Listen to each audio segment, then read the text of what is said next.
আজকে তিনি আবার একটা নতুন ডেডলাইন তৈরি করেছেন, বলছেন 25শে ফেব্রুয়ারি পর্যন্ত ওয়েট করব, আসলে ভালো, না আসলে আমরা নিজেরাই দেখে নেব।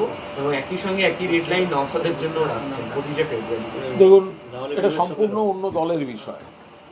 আমরা সর্বভারতীয় তৃণমূল কংগ্রেস মমতা বন্দ্যোপাধ্যায়ের নেতৃত্বে, অভিষেক বন্দ্যোপাধ্যায়ের সেনাপতিত্বে বিপুল আসন নিয়ে, রেকর্ড সংখ্যক আসন নিয়ে চতুর্থবারের জন্য মাননীয় মুখ্যমন্ত্রীর নেতৃত্বে সরকার হবে। এবার বাকি কে কোথায় কি করছে, এখন হুমায়ুন কবির যদি বলে থাকেন এখনো তার সঙ্গে মোহাম্মদ সেলিম যোগাযোগ রাখছেন, আমরা তো জানি না, সেগুলো আমাদের জানার কথাও না।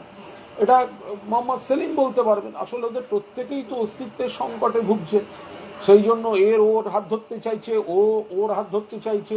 ভ্যালেন্টাইন্স ডে যত এগিয়ে আসছে, মোহাম্মদ সেলিম হয়তো ওর মন বুঝতে এর হোটেলে একে ফোন এইসব করছেন, আর ও পাশে হুমায়ুন কবিরও দরজা খোলাই থাকছে জোটের জন্য। হ্যাঁ, কেউ আসছেও না, আর উনি দরজা বন্ধও করতে পারছেন না।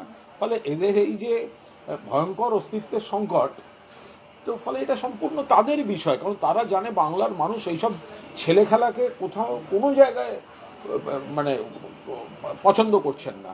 ফলে মমতা বন্দ্যোপাধ্যায়ের নেতৃত্বে তৃণমূল কংগ্রেস উন্নয়ন, সুরক্ষা, স্থিতিশীলতা, সংহতি, সম্প্রীতি, ঐক্য, তো এটা পুরো সেইভাবে চলবে।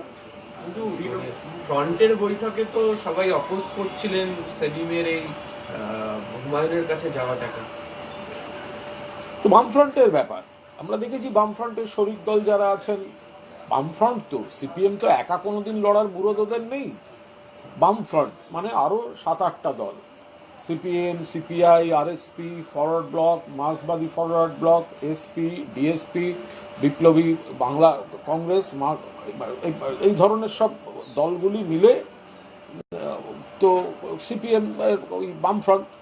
তো অনেক শরিক দেখলাম বলেছেন যে কেন মোহাম্মদ সেলিম, হুমায়ুন কবির বিজেপির প্রার্থী ছিলেন, তাদের সঙ্গে, কারণ সিপিএমের অস্তিত্বের সংকট।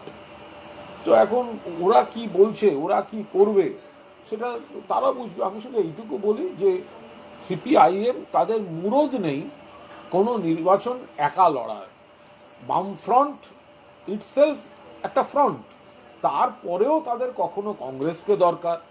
কেরলে কংগ্রেস খারাপ, বাংলায় কংগ্রেস ভালো, কংগ্রেস না করলে তখন কংগ্রেস খারাপ। কখনো হুমায়ুন কবিরের হোটেলে যাচ্ছে, কখন নওশাদকে ধরতে যাচ্ছে, আবার মিমেরকে কি বলছিলেন কারা নাকি যোগাযোগ করেছে। ফলে এগুলো সমস্ত সিপিএমের অস্তিত্বের সংকটের বিষয়।